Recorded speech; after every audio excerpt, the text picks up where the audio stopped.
நிகழும் ஸ்ரீ மங்களகரமான சோபகிருது ஆண்டு மார்ச் மாதம் 14ஆம் தேதி வியாழக்கிழமை அன்று சதுர்த்தி திதியில் பரணி நட்சத்திரத்தில் வைத்ருதி நாம யோகத்தில் சித்தயோகம் கூடிய நன்னாளில் இந்த மகத்தான பங்குனி மாதம் பிறக்கிறது.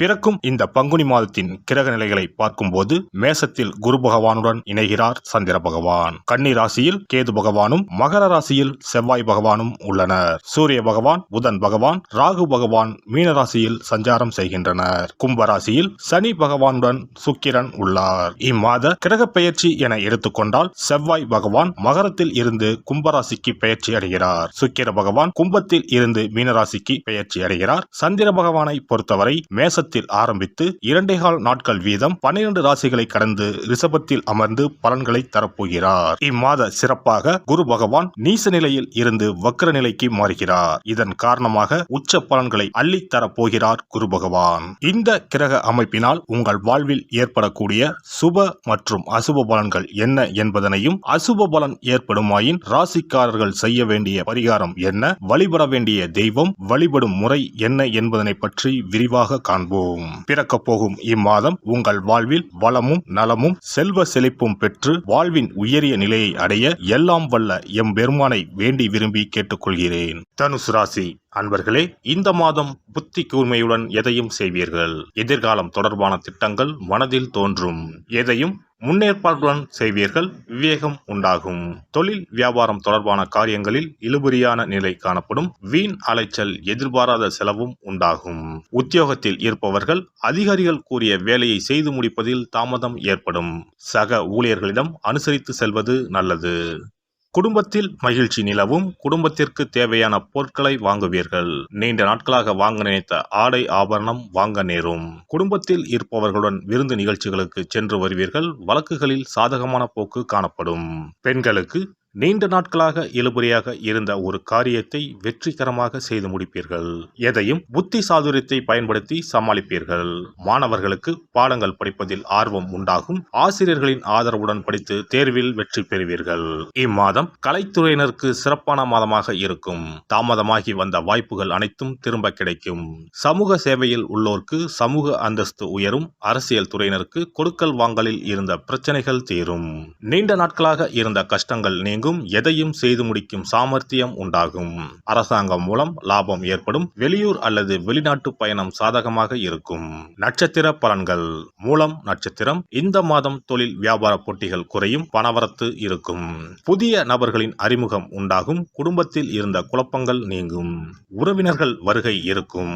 குடும்ப செலவு அதிகரிக்கும். வெளியூர் பயணங்களின் போது கவனம் தேவை. போராடம் நட்சத்திரம். இந்த மாதம் அடுத்தவர்களுக்காக பொறுப்புகளை ஏற்கும் போது ஒரு முறைக்கு பலமுறை யோசித்து முடிவெடுப்பது நல்லது. பணவரத்து திருப்தி தரும். வெளியூர் பயணங்கள் செல்ல நேரலாம். உடல் ஆரோக்கியத்தில் கவனம் தேவை. புதிய நபர்களிடம் பழகும் போது எச்சரிக்கை தேவை. உத்திராடம் 1ஆம் பாதம்.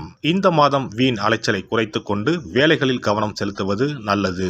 பெரியோர்களின் உதவியும் கிடைக்கும். மனதில் தைரியம், தன்னம்பிக்கை உண்டாகும். துணிச்சலுடன் எந்த காரியத்திலும் ஈடுபட்டு சாதகமாக செய்து முடிப்பீர்கள். நவ கிரகத்தில் உள்ள குருவை நெய் தீபம் ஏற்றி வணங்கி வருவது மன அமைதியை தருவதுடன் எல்லா நன்மைகளையும் தரும். அதிர்ஷ்ட கிழமைகள் திங்கள், செவ்வாய், வியாழன். அதிர்ஷ்ட தினங்கள் பங்குனி 13 மற்றும் 14. சிறப்பு பரிகாரம். வாரந்தோறும் செவ்வாய்க்கிழமை அன்று வீட்டில் உள்ள முருகப்பெருமான் படத்தினை துடைத்து சந்தனம், குங்குமம் பொட்டு வைத்து சிகப்பு அரளிப்பூ கொண்டு அலங்காரம் செய்யுங்கள். ஒரு கண்ணாடி டம்ளரில் தண்ணீர் ஊற்றி ஒரு எலுமிச்சை பழம், சிறு வெட்டிவேர் போட்டு முருகன் படத்திற்கு முன் வைத்து விடுங்கள். ஒரு மா இலை எடுத்து காம்பு பகுதி முருகப்பெருமானை பார்த்தவாறு வையுங்கள். அகல் விளக்கில் நெய் தீபம் ஏற்றி மா இலையின் மீது வைக்க வேண்டும். தீபச்சுடர் முருகப்பெருமானை பார்க்கும் வண்ணம் இருக்க வேண்டும். கண்களை மூடி முருகப்பெருமானை மனமாற வேண்டி உங்கள் வேண்டுதல்களை வையுங்கள். பூஜை முடிந்த பிறகு அடுத்த நாள் டம்ளரில் உள்ள எலுமிச்சை பழத்தை உங்கள் வீட்டை சுற்றி திருஷ்டி கழித்து போட்டு விடுங்கள். 6 வாரங்கள் வரை இந்த வெட்டிவேரை மாற்ற தேவையில்லை.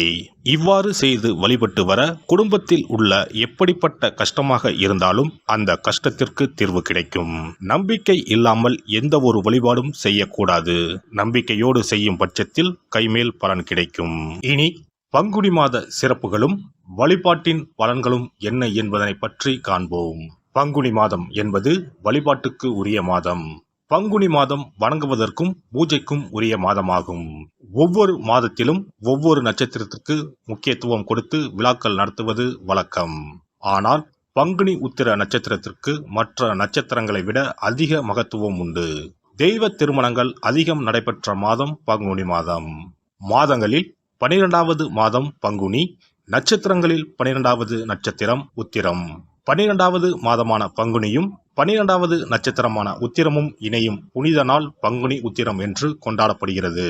எனவே பங்குனி மாத உத்திரத்தின் சிறப்புகள் அதிகம். பங்குனி உத்திர நாளில் அனைத்து ஆலயங்களிலும் சிறப்பு வழிபாடுகள் நடைபெறும். கிராம கோவில்களில் அக்னி சட்டி ஏந்துதல், பூஜைகள் விமர்சையாக நடைபெறும். எண்ணற்ற ஆலயங்களில் சுவாமி அம்பாள் திருக்கல்யாணம் நடைபெறும். சிலருக்கு கைகூடாமல் திருமணம் தள்ளி போனால் பங்குனி உத்திர நாளில் விரதம் இருந்து இறைவனை வழிபட்டால் வெகு சீக்கிரம் திருமணம் கைகூடும் என்பது ஐதீகம். அதோடு காதலிப்போர் மனதுக்கு பிடித்தவரை கரம் பிடிக்கவும் பங்குனி உத்திர விரதம் இருப்பது மிகுந்த பலனை கொடுக்கும். பங்குனி உத்திரம் கல்யாண விரதம் என்றும் அழைக்கப்படுகிறது. 8 வகையான மகா விரதங்களில் கல்யாண விரதமும் ஒன்று. ஆகவே இந்த நாளில் திருமணம் ஆகாத இளையோர் விரதம் இருந்து தமக்கு நல்ல வரன்கள் கிடைக்க வேண்டும் என்று சிவபெருமானையும் பார்வதி தேவியாரையும் வேண்டுவது நல்ல பலன்களை பெற்றுத்தரும். இத்தினத்தில் மேற்கொள்ளும் விரதம் மிகவும் விசேஷமானது. நீண்ட நாள் ஒற்றுமையுடன் வாழ விரும்பும் தம்பதியர் விரதம் இருந்து சிவனுக்கும் சிவ பார்வதிக்கும் அபிஷேகம் செய்வார்கள். இந்த விரதத்தை முருகனை வேண்டியும் செய்யலாம். அதோடு அன்னதானம், வஸ்திரதானம் செய்வதும் சிறப்பானது. ஜாதக தோஷத்தால் திருமணம் தடைபட்டவர்கள் வழிபாடு மேற்கொள்ளவும் சிறந்த நாள் இதுவாகும். செவ்வாய் தோஷம் காரணமாக திருமண தடைகளை சந்திப்பவர்களுக்கு பங்குனி உத்திரத்தன்று முருகனை மனமுருகி வணங்கினால் திருமண தடைகள் நீங்கி திருமணம் சுபமாக முடியும். குழந்தை பேரில்லாமல் தவிப்பவர்கள் பங்குனி மாத விரதம் இருந்து அம்மன் கோவில்களுக்கு சென்று வழிபட அந்த அம்மனின் அனுக்கிரகத்தால் நிச்சயம் புத்திர பாக்கியம் கிடைக்கும். தொழில் மற்றும் வியாபாரங்களில் ஈடுபடுபவர்கள் தமிழ் வருடத்தின் கடைசி மாதமான பங்குனி மாத தினத்தில் திருஷ்டி பூசணிக்காய் வாங்கி உங்கள் வியாபார இடங்களை திருஷ்டி கழித்து அதற்குரிய நேரத்தில் உடைக்க வேண்டும். இப்படி செய்வதால் உங்களுக்கு இந்த ஆண்டு ஏற்பட்ட தோஷங்கள் அனைத்தும் நீங்கும். பங்குனி உத்திர நன்னாளில் நம்மால் முடிந்த அன்னதானங்களை செய்வது மிகுந்த புண்ணியம் தரும். எலுமிச்சை சாதம் அல்லது தயிர் சாதம் அல்லது சர்க்கரை பொங்கல் என அன்னதானம் செய்யலாம். அதேபோல் நம்மால் முடிந்த அளவுக்கு மஞ்சள், சரடு, குங்குமம், கண்ணாடி என மங்கள பொருட்களை பெண்களுக்கு வழங்குவது விசேஷ பலன்களை கொடுக்கும். முருகப்பெருமான் நமக்கு இதுவரை இருந்த காரிய தடைகள் அனைத்தையும் களைந்து நமக்கு நல்வழி காட்டி அருளுவார். பங்குனி மாதத்தில் அனைத்து நாட்களிலும் கோவிலுக்கு சென்று வருவது மிக்க பலனை தரும். மேலும் செல்வ செழிப்புடன் வாழ்வதற்கு உதவும். எல்லாம் வல்ல இறையருளால் நீங்களும் உங்கள் அன்பு குடும்பமும் உடல் நலம், நீலாயுள், நிறை செல்வம், உயர் புகழ், மெய்ஞானம் ஓங்கி வாழ்க வளமுடன். இந்த வீடியோ பதிவு உங்களுக்கு பிடித்திருந்தால் லைக் பண்ணுங்க, கமெண்ட் பண்ணுங்க, ஷேர் பண்ணுங்க, மறக்காம சப்ஸ்கிரைப் பண்ணுங்க, பக்கத்துல இருக்கிற பெல் பட்டனை கிளிக் பண்ணுங்க. நன்றி, வணக்கம். ஓம் நமச்சிவாய, சிவாய நம.